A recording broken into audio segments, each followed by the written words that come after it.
Кыргызстандын мурдагы президенти Курманбек Бакиев маркум Рахман Разыковду эскерди. Ар дайым чындык тарапта эле чыркырап жүрчү. Камакка алуунун кезеги Сооронбай Жээнбековго жакындап баратат. Бул дүйнөдөгү кыянаттыгын акыры ачыкталып тура. Камакка алуунун кезеги Сооронбай Жээнбековго да баратат. Бул тууралуу Азия News жазып чыкты. Мухаммедкалый Абылгазиев ооруканага түштү. Улуттук коопсуздук мамлекеттик комитетинин тергөө абагында отурган мурдагы премьер-министр Мухаммедкалый Абылгазиев ооруканага түштү. Алмазбек Атамбаевга тез арада операция жасалышы керек. Бул тууралуу анын жактоочусу Замир Жошов журналисттерге билдирди. Сапат лицейлер тармагынын президенти Орхан Инандынын табуу талабы менен жүздөгөн ашуун жаран митингге чыкты. Алар бүгүн дагы өкмөт үйүнүн алдында келишти. Колдорунда Инандынын сүрөтү жана президент мырза, жарандарыңызды коргоңуз, мугалим табылсын деген лозунгдарды кармап жүрүшөт.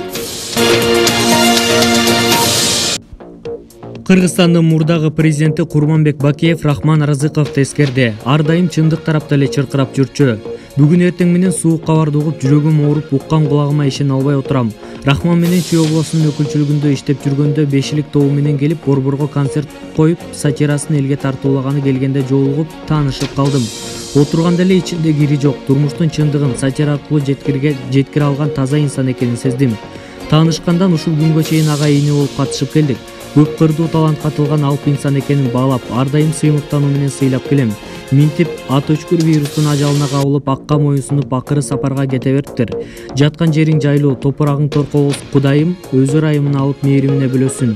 Үй бүлөсүнө жана жакындарына терең кайгыруу менен көңүл айтып, аза кайгысын тең бөлүшөм, дейт Курманбек Бакиев. Мухаммедкалый Абылгазиев ооруканага түштү. Улуттук коопсуздук мамлекеттик комитетинин тергөө абагында отурган мурдагы премьер-министр Мухаммедкалый Абылгазиев ооруканага түштү. Ал учурда Бишкектеги Бикарт жеке менчик бейтапанасында дарыланууда. Аталган медициналык мекемеден кабарлашкандай, Абылгазиев жүрөк кан тамыр ооруларын дарылап жатат. УКМК бул маалымат боюнча комментарий бере элек. Эске салсак, Абылгазиев 26 январда кармалган. Ал коррупцияга жана мыйзамсыз баюуга шек саналууда. Майдын соңунда сот аны камагы. Алмазбек Атамбаевга тез арада операция жасалышы керек. Бул тууралуу анын жактоочусу Замир Жошов журналисттерге билдирди. Анын айтымында 1 апрелде эле Мирхамов атындагы улуттук кардиология жана терапия борборунун кардиологу Бейшенкулов даттанууларынын негизинде бейтаптуу көрүп чыгып, алдын ала диагноз койгон. Жүрөк коронардык оорусу, стенокардия, атеросклероз, коронардык кан тамырлардын кальциозу, ишемикалык кардиомиоптия. Дарыгер Атамбаев инфаркт алдындагы абалда экенин билдирген.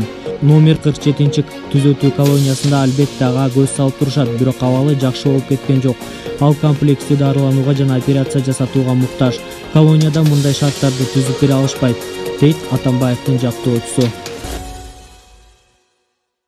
Камакка алуунун кезеги Сооронбай Жээнбековго жакындап баратат. Бул дүйнөдөгү кыянаттыгын акыры ачыкталып тура. Камакка алуу кезеги Сооронбай Жээнбековго да баратат. Себеби ал 2 жылдай премьер-министр, 3 жыл президент болуп, өлкөдөгү бардык мыйзамсыз иштердин башында турган эмеспи.